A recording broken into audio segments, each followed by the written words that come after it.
বন্ধুগণ নমস্কার। প্রথমে আপনাদের অনুরোধ করব আপনারা আমার চ্যানেলটি সাবস্ক্রাইব করবেন।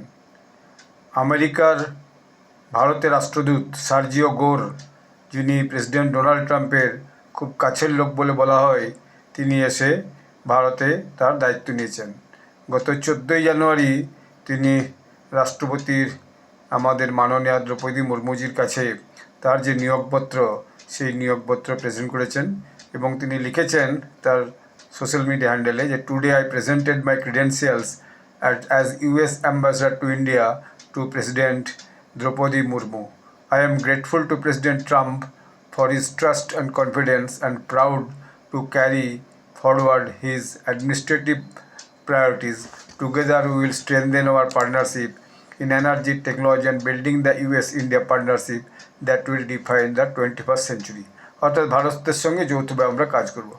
এরপর দেখা গেল তিনি একদিন সম্মত অফিস করেছেন 15 তারিখ। 16 তারিখে তিনি চলে গেছেন মুম্বাই কনসালটেজে সেখানকার যে কর্মীদের সঙ্গে দেখা করেছেন এবং একটা ছোট্ট মিটিং করেছেন এবং একটা বক্তৃতাও দিয়েছেন। তার ছবি তিনি নিজেই পোস্ট করছেন অ্যাম্বাসেডার সার্জিও গোর। এরপর দেখা গেল তিনি মুম্বাইয়ে যে টাটা কনসালটেন্সির যিনি চেয়ারম্যান, টাটা কোম্পানিজ, তার যে চেয়ারম্যান এন চন্দ্রশেখরন, তার সঙ্গে তিনি মিট করেছেন। তারপর দেখা গেল তিনি আরবিআই গভর্নর সঞ্জয় মালহোত্রার সাথে মিট করেছেন এবং কিছু কথাবার্তা বলছেন এবং লিখেছেন যে very much enjoyed meeting RBI governor Sanjay Malhotra. We discussed areas of increased cooperation including new state of art US technology. এরপর দেখা গেল তিনি মহারাষ্ট্রের মুখ্যমন্ত্রী দেবেন্দ্র ফডনবিসের সঙ্গে দেখা করেছেন এবং সেখানেও তিনি লিখেছেন যে United states and Maharashtra across কি sectors including trade and investment, entertainment, technology, manufacturing, energy and health. So much we can do together. আর একটু সেটা লিখেছেন, আমি অল্প একটু বললাম শেষের দিকটা।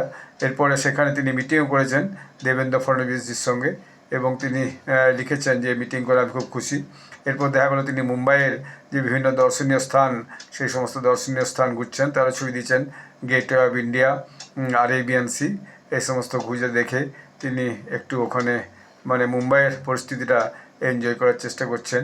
তো যাই হোক, দেখা যাক। তিনি তো ডোনাল্ড ট্রাম্পের একদম খুব কাছের লোক বলা হয়, তার নাকি ডোনাল্ড ট্রাম্পকে টেলিফোনিক ডাইরেক্ট অ্যাক্সেস আছে, এরকম একজন লোককে ভারতে পাঠানো আছে। অবশ্য তার নামে একটা বদনামও শোনা যায় যে তিনি নাকি রেজিম চেঞ্জের মাস্টার। তো এখানে এসে ভারতে এসে তিনি কী ভূমিকা পালন করেন সেটা আগামী দিনে আমরা লক্ষ্য করব এবং দেখা যাবে। ধন্যবাদ।